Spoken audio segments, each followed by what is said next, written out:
শীষ মনোয়ার যেটা বলেছেন যে শীষ মনোয়ারের স্টেটমেন্টটা ছিল এরকম যে মাহির সাথে আব্দুল আজিজের বিয়ে হয়ে গেছে, মাহি বিয়ের পরও হিসাবরক্ষক আবু বকর সবুজের সাথে প্রেমের সম্পর্কে জড়িয়ে পড়েছে, যার কারণে আব্দুল আজিজ ক্ষিপ্ত হয়ে ওকে গুম করতে পারে। আচ্ছা, কথাটা হচ্ছে কতখানি সত্যি যে একটা হাউজের, কারণ আমাদের জাজের সমস্ত হিসাব নিকাশ, কাকে কত টাকা দিতে হয়, কে কোথায় কত টাকা পায়, ইভেন আমাদের ক্যামেরা যে আছে রেড, সো ক্যামেরা কে পাবে, কোথায় পাবে, সব কিছুর হিসাব নিকাশ সবুজের কাছেই আছে। যদি সবুজ হারিয়ে যায় সবচেয়ে ক্ষতি হবে জাজ মাল্টিমিডিয়ার, কারণ তাদের কত টাকা কে পায়, কত টাকা সবাইকে দেওয়া হয়েছে, জাজ মাল্টিমিডিয়া কার কাছে কত টাকা পায় সেটা কিন্তু কিছুই জানে না আব্দুল আজিজ। ইভেন জাজ মাল্টিমিডিয়া কতজন এমপ্লয়ি আছে সেটাও জানে না, সব কিছু সবুজ কন্ট্রোল করবে। সো এটা একটা বিষয়।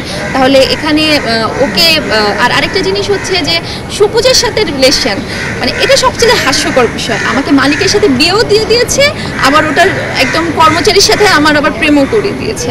মানে এটা কতটুকু জঘন্য একটা বিষয়। এটা মানে আমরা যতটুকু কেস করেছি যে উনি ঘটনাটাকে যদি উনি, আমি জানি না উনি জড়িত কিনা, আমি না জেনে কিছু বলবো না। এটা কিন্তু পুরোটাই একটা কাহিনীর মতন দেখেন যে এর সাথে ওর বিয়ে হয়েছে এবং বিয়ের পরে এর সাথে প্রেম, সো এ হতে পারে।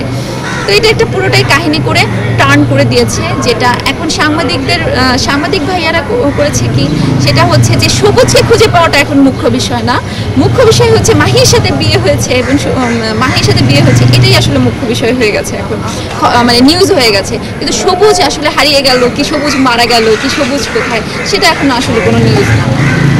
সো ঘটনাটাকে অনেক স্পাইসি করার জন্য এটাকে আরও অনেক বড় করে আসলে সবাই প্রকাশ করছে। এখানে আমি খুব শোক প্রকাশ করছি, কারণ এখানে একটা স্টার তখনই দাঁড়াবে যখন সবাই তাকে সাপোর্ট করবে, ইনক্লুডিং জার্নালিস্ট ভাইয়েরা। সো সেখানে যদি সবাই বিরূপ প্রতিক্রিয়া ধারণ করে, তাহলে আসলে আমার প্রত্যেকটা স্টেপ আগে দেওয়ার আগে মানে অনেক কষ্ট হবে। পুরো যদি কপালে আমার থাকে যে আমি 1 নাম্বার হিরোইন থাকবই, ইভেন আমি আসলে অনেক দিন লিড করব, অনেক দিন ফিল্মে থাকবো ইন্ডাস্ট্রিতে, তাহলে আসলে কেউ আমাকে নামাতে পারবে না। কিন্তু যতই টানা হেঁচড়া করার ট্রাই করুক না কেন, আল্লাহ আছে তো সাথে।